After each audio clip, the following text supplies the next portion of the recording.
Fat Boys, we knew this would be an epic one, and we knew we had a ton of matchups that matter. Our top four were playing each other to see what kind of seeds would go and who would get the buys.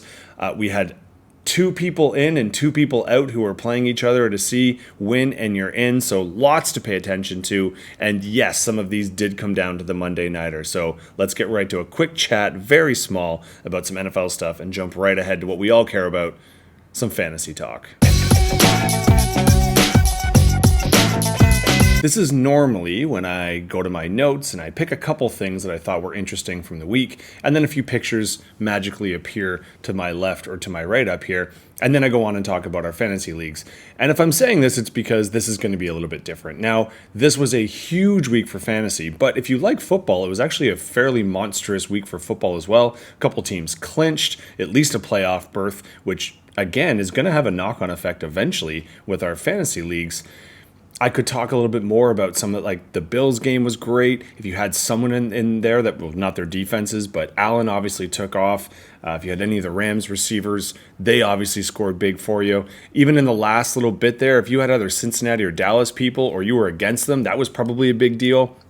If you had or were going against one of the Minnesota receivers, that was a big deal. But again, it's not just an NFL story there. I'm really linking it back to our fantasy leagues. And so this is the point in the season when I take a pause, because I'm still going to be writing these things down. But just like last year, for those who were in these leagues last year, I'm going to save a lot of these thoughts and some of the bigger perspective ones that happened over the whole season for kind of a post-fantasy football bigger video for all leagues. At this point, I'm going in and just focusing on league by league, not doing a big NFL breakdown, because let's be honest, I know a lot of you out there have favorite teams. Right now, you're following them religiously, and you're not going to me for your favorite team's needs. This is really just a fantasy bump, and now that we're getting into the playoffs, that's all I'm going to focus on. Also, reason number 2, tomorrow, I'm filming this a day early than I normally do because tomorrow's a really big day at my work. Apparently, I'm going to run around and make a lot of noise. And then Friday, leaving on a jet plane. So the next video is going to be awkwardly made, hopefully not in a whisper in my parents' place. The following video after that is going to be even weirder because it's right by Christmas and we have about a day or two window in between games. And then after the finals, it's either going to happen a little bit later or it's going to be in a weird spot while I'm on travel. So it also helps not doing this little part of it as well to see if I can get them out on time. So there you have it. There's my reasoning. But don't worry, you will hear much, much more from me near the end of the season. But now, as I mentioned, let's go on to last week's results, defining our playoffs, and then we'll sneak ahead and take a look at some preview of this week's matchups. The build-up was big and the matchup was pretty epic. I don't know why, Kevin. He sent me some messages saying he was nervous, but it kind of just felt like the fates were on his side. He was pumping it out. Reed obviously disappointing. Now, 134 by having a 0 at wide receiver. We're going to see that this was actually no slouch. Justin's got to be upset with the matchups because had he played some other people in this league, he would be laughing. And as we're going to see when we get to the table, legit, as I've said probably about 100,000 times this year, every single matchup seemed to matter. For Kevin, there's no other way of beating around the bush here. Obviously, Allen was massive, one of the best quarterback performances at the fantasy level I can remember. The 3 rushing touchdowns really does it because, as we know, there's a slight advantage point-wise to that. But we can't also downplay the fact that he had a wide receiver 4, but 30 points is usually not a wide receiver 4. Jacobs with a running back 3, which is fairly massive as well. That's certainly one of his better performances. It definitely got over that hump of having a negative defense, which stinks. Now for Justin, this was a battle of quarterback 1 and quarterback 2. Darnold was our quarterback 2. Not the running back you'd think to go off, but a phenomenal waiver wire pickup. San Francisco can just churn him out, apparently. He was the running back 2. There was another pickup that was a little bit more vital, but we'll get to them in a second. And New Orleans was the number 2 defense overall, but our number 1 because no one started San Francisco. We look at benches. We don't really have to. Obviously, this was a struggle week for Justin, so the fact you put up 130 plus when you had Commando, no one in the basement, but it didn't matter. Horst was not to be denied. He's in the playoffs. You're not, Justin. I'm sorry. Well, consolation. We'll talk about that in a minute. Hopefully people are still going to address lineups and whatnot. But Horst, you've said this is the title that eluded you, and you went one big step towards moving towards that title, and we'll get to your matchup near the end here.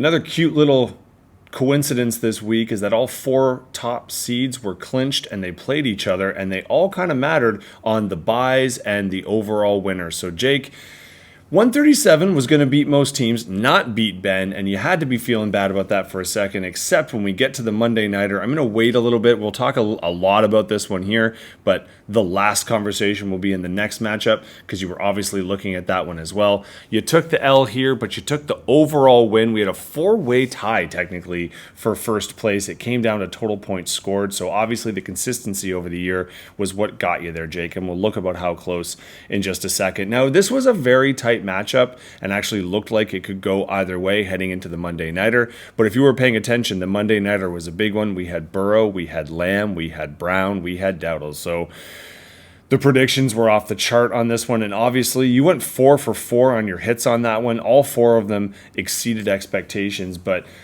Burrow was our quarterback 3.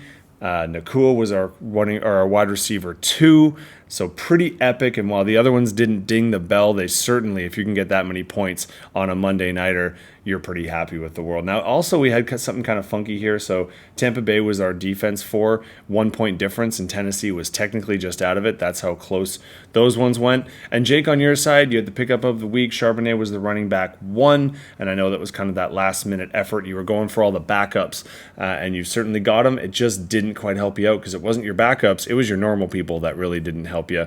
But this was a week you were dealing with some injuries and some key buys. So going into next week, you won't be playing, but you will be healthy, I think, by the time you lace them up again, or certainly you won't have to worry about bye weeks. Ben, this was a big one. I know you were probably hoping to jump ahead a little higher, but you knew you didn't really have much of a chance. You cemented your 4, and that's really going to dictate who you're playing, obviously, and how that works out in future weeks. But at the end of it, you just want to finish the regular season on a win, and you certainly did that. The other matchup I was just mentioning that came down to the Monday Nighter, and actually at one point in time, this was pretty much a 50-50, and I think I even had a slight advantage because all Mark had was Ja'Marr Chase, and certainly he wouldn't go off for 40 points. Of course he goes off for 40 points. It's Ja'Marr Chase, and it's against a crap defense, but what defense that kept scoring, or an offense that kept scoring in Dallas. This was just kind of a foregone conclusion. Chase was our wide receiver 1, and I was watching the highlights, and slowly and surely, and pretty much by the third, I knew it was over. I can't really complain too much. I did have some luck on my side. Just to finish off Mark's, though, that was the only player that cracked the top 5, but it's not like he had some slouches. Obviously, Adams, Jones, they slightly overperformed. Stafford was a great quarterback choice. So you did have a solid outing all over the map and on a week that you had some buys. For me, I had a great pickup in Addison. He was the wide receiver 3. Really could use him. Hill actually did something. That was great. Quarterback play certainly hurt me. And then just having Cook and Chubb underperform. Couldn't have it. Had I done it, maybe, or had I, not had some buys and been able to squeak this one out, maybe. But honestly, when you go against a guy with a wide receiver that puts that up, it puts you behind the 8 ball. So unfortunately for me, had I won, the stars were aligned that I could have finished in the top spot and taken home at least a buy and some cash to go with it. But that's going Jake's way. But at least I made the playoffs. While most of the matchups I just talked about, both teams went off, and it was the one who went off even more that won it, this actually was a playoff match as well. Win and you're in, and V won, so he's in.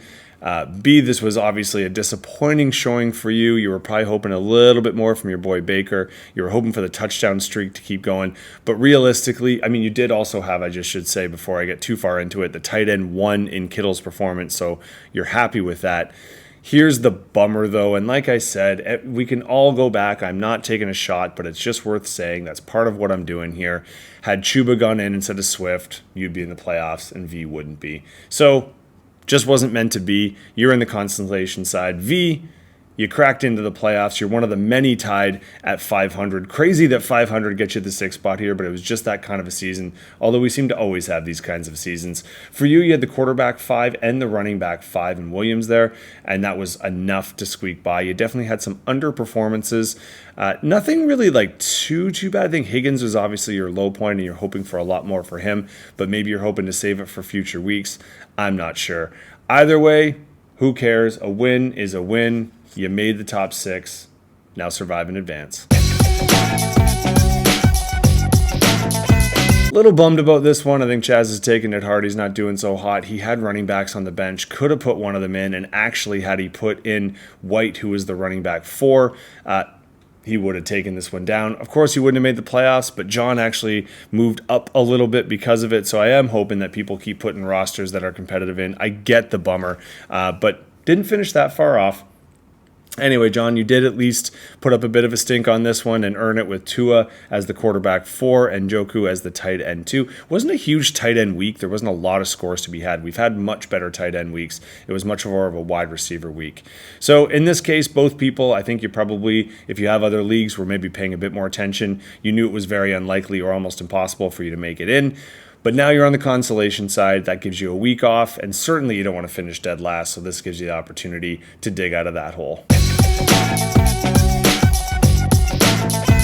The results table is frankly hilarious. 8-6 down to 9 or 5-9. We had a 4-way tie for first, a 3-way tie on the next spot at 500. Absolutely ridiculous. Mostly fairly even, although I know some people are really keeping track of how many points they scored and wanting to make sure that they got through. I'm sure Kevin is saying, why is he only 500? He's the 5 seed you don't want to play. Actually, weirdly enough, if you get rid of the top 2, the 5 and the 6s look like more consistent and higher scoring teams than the 3s and the 4s. But if you look at it, what actually ends up happening is both of those guys are known to go off on given weeks, but then just have really lower weeks. Whereas I think Ben and I are just the consistently mediocre, and sometimes that wins and sometimes that loses.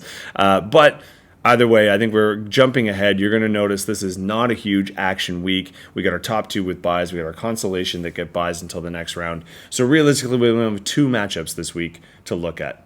Here's a closer look.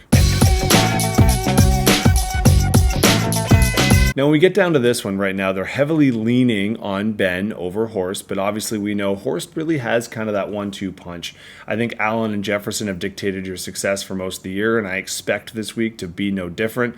You actually, I think, have decent matchups for that. Chicago doesn't tend to let up a lot of points, but Jefferson, I think, is that exception to the rule.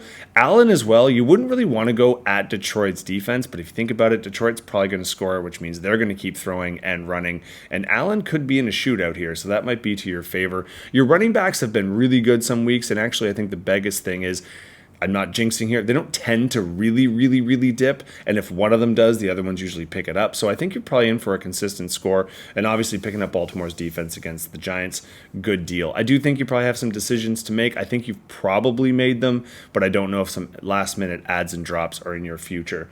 Ben, you're the big 3, right? You've got the 2 in your name, Lambro, but also Puka Nacua has been packing a punch. You also have some pretty steady running backs, and obviously Pacheco coming back and you picking him up has been a huge addition at flex.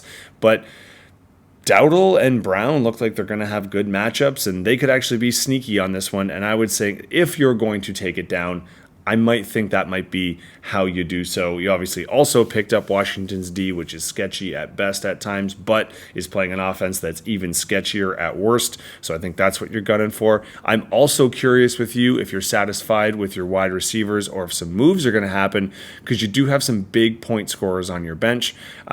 I don't expect the move down here. It's more, do you trust Pacheco, or are you still having some second doubts?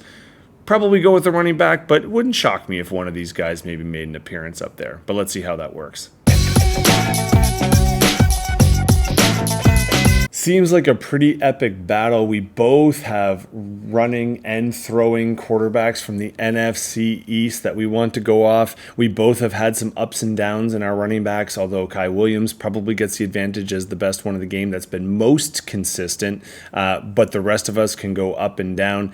We definitely have the funniest kicker name combos in Dicker and Anus, but realistically, I think this matchup comes down to a bunch of things that, and I, in my mind, have nothing to do with fantasy sports.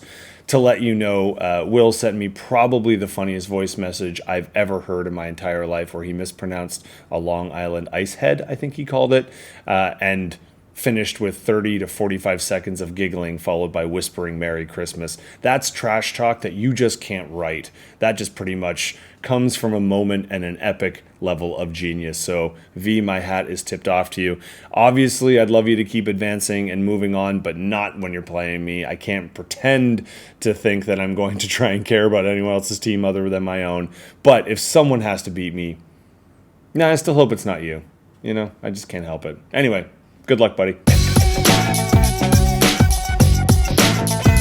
I'm never going to get over this particular league and how close it just always seems like it is.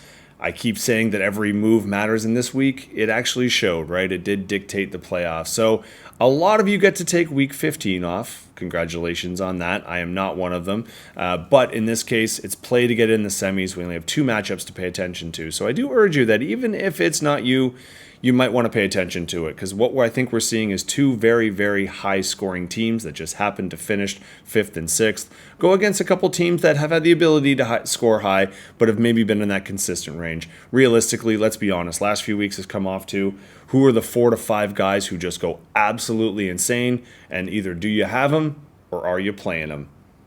I guess only time can tell, but we should be getting kicked off pretty shortly with the Thursday Nighter. Either way, folks, enjoy the week. We're getting closer and closer to the holidays, so hopefully you can watch as much as possible. And best of luck, everyone.